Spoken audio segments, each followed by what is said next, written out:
As we go deeper into this realm of relationship, I want to address a few aspects of how to survive and then how to thrive in relationships. In which case, I'm going to talk about, first of all, some self-care and selflessness and care and nurturing and reaching out, connecting and engaging with people, being available, and allowing and receiving. See, in relationships, you need to be a generous leader and a causal force, not just being a passive recipient and not just being a follower and also not being a controller.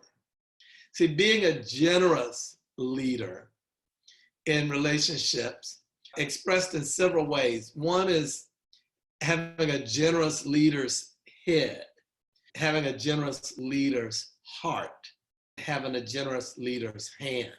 So the head, the heart, and the hand. Head, that's about understanding people.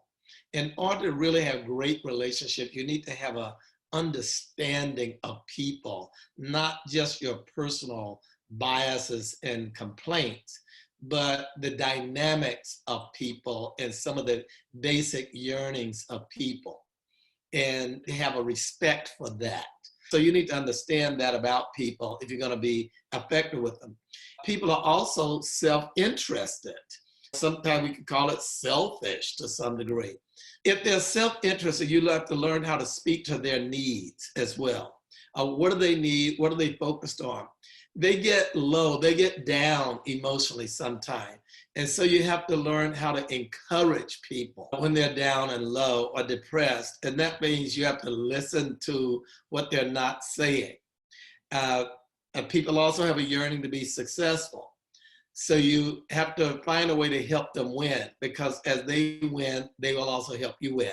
So you got to help people succeed. And the more you help them succeed, the more that relational quotient goes up. You know, recognizing these simple truths, a leader must still be able to treat people as individuals, not treat people all the same. Your ability to look at each person as an individual and understand that particular person in the context of all the general people that I just talked about, and understand that person and then connect with that person is a major factor in relational success and being a relational leader.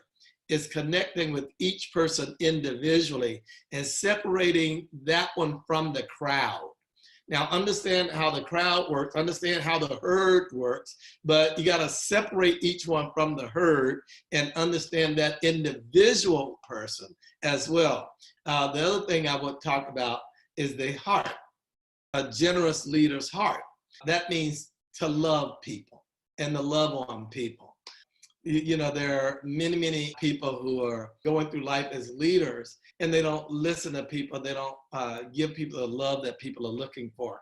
You cannot be a truly effective leader, the kind that people want to follow, unless you love people and show it. I think you got to show it. It's got to show up. It's got to be vibrant and present and alive and there. And people got to feel it and feel you. And you got to have people experience the love. You can't just go around calling yourself, I'm a loving person.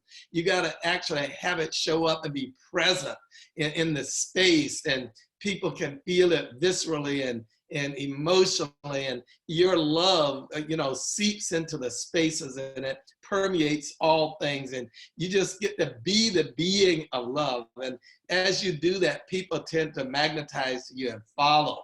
You can't just sit back and call yourself a loving person, theoretically. It's got to show up or people go away.